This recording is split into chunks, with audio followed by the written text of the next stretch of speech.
스마트한 사장은 상속을 준비한다. 김연주 세무사입니다. 반갑습니다.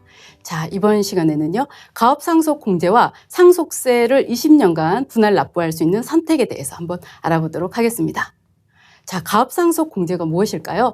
이 가업상속 공제는요, 가업의 핵심 기술과 이 경영 노하우가 원활하게 후계자에게 이전될 수 있도록 세법상 지원하는 제도입니다.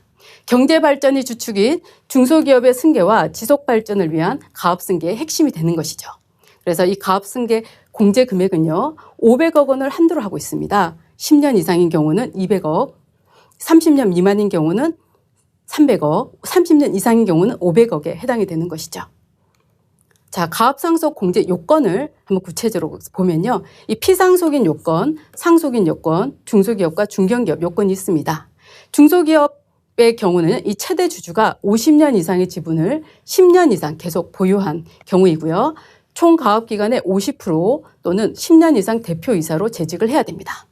상속인의 요건은요, 상속 개시일 현재 18세 이상 자녀 또는 그 배우자, 2년 이상 가업에 종사, 2년 이상 대표자로 취임을 하셔야 됩니다. 이때 이 피상속인은 10년 이상 경영한 기업으로서 업종, 매출액, 실질적인 독립성을 갖춘 기업이어야 합니다. 자, 가업상속 공제를 할 때는요, 공제 서류가 필요한데요. 먼저 가업상속 공제 신고서가 필요합니다. 그리고 가업상속 재산가액 명세서, 최대 주주를 입증할 수 있는 서류, 상속인의 가업 종사를 입증하는 서류가 반드시 필요합니다.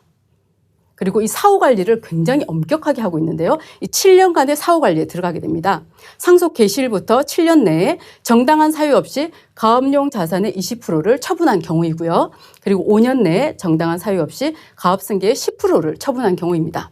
상속인이 가업에 종사하지 않는 경우, 상속받은 지분이 감소하는 경우에는 사후관리가 되면서 5년 미만에 이런 일들이 생겼다 이럴 때는 100% 추징이 되고요. 5년 이상에서 7년 미만인 경우는 80%가 추징이 되면서 상속세뿐만이 아니고 해당하는 이자까지도 부과가 되게 됩니다.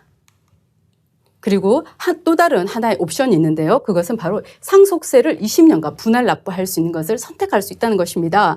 이 가업상속 공제와 연부연납 기간의 특례를 선택할 수 있는데요. 가업상속 재산에 대해서 가업상속 공제를 받거나 아니면 연부연납 기간을 20년으로 쭉 길게 늘려서 납부하는 것입니다. 이때는 연부연납 허가 신청서를 제출해야 되고요. 납세 담보를 제공해야 됩니다.